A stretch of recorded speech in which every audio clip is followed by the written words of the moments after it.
3 d'agosto, siamo nel mese d'agosto, anziché le Sabet, le Sabet d'agosto, per le previsioni statistiche del traffico siamo sul bollino rosso, nero addirittura, tempo di vacanze, e però neanche attende a lavorare perché laddove i comuni e altri enti hanno bisogno di sistemare dei luoghi è sicuramente il momento migliore. Infatti Kigem, il campanile bin da su, che ho dedicato anche un po' di versi che abbiamo detto nel nostro video, e c'è il comune che sta rinnovando tutta la piazza Resistenza e via Grandi nel centro di Dugnano, per cui lavoro in corso ormai da settimane, questi mesi di luglio e agosto appunto dedicati a questi lavori.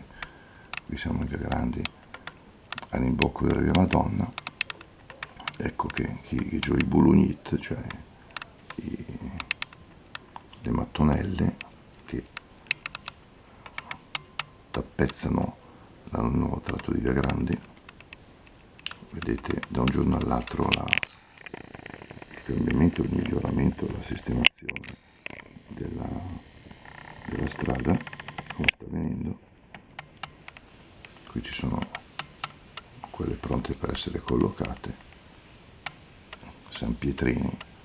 Qui invece del campanile, dunque la parrocchia di Dugnano rinnova il campanile e il comune sistema la via. Guardate com'è tutto ingabbiato il campanile. Il campanile di fianco alla chiesa di Sant'Anzaro Cesso, di cui abbiamo ricordato, come sapete, la memoria liturgica la settimana scorsa. Insomma, questa chiesa la visuale che vedo in queste settimane che però ben presto sarà un ricordo quando tutto sarà finito. Bene, buon lavoro a chi sta lavorando e buone ferie a tutti gli altri. Ciao a tutti.